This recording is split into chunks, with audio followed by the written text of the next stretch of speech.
ওম শান্তি ২৭ ফেব্ৰুৱাৰী ২০২৫ সাকাৰ মহাবাক্য সম্পূৰ্ণ হোৱাৰ কথা। মৰমৰ সন্তানসকল, সত্যৰ সংগ জ্ঞান মাৰ্গতহে পোৱা যায়।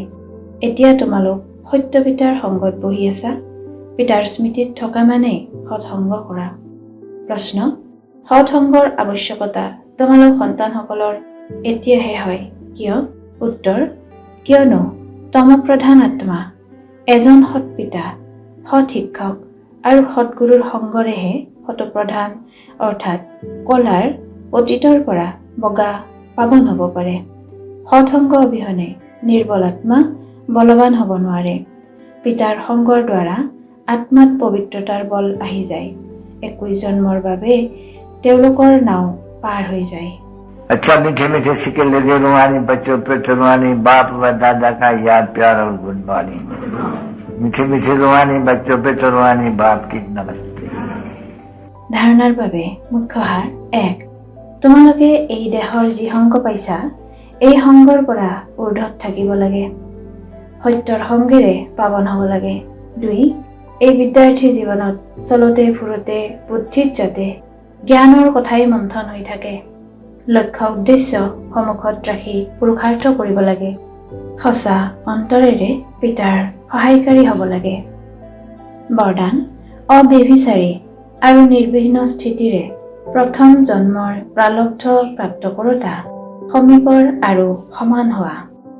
যিসকল সন্তান ইয়াত পিতাৰ গুণ আৰু সংস্কাৰৰ সমীপত থাকে, সৰ্বসম্বন্ধেৰে পিতাৰ সান্নিধ্য বা সমানতাৰ অনুভৱ কৰে, তেওঁলোকেই তাত ৰাজকীয় কুলত প্ৰথম জন্মৰ সম্বন্ধত সমীপত আহে। 2. প্ৰথমে তেওঁলোকে আহিব যিসকলে আদিৰ পৰা এতিয়ালৈকে অব্যভিচাৰী আৰু নিৰ্বিঘ্ন হৈ আছে।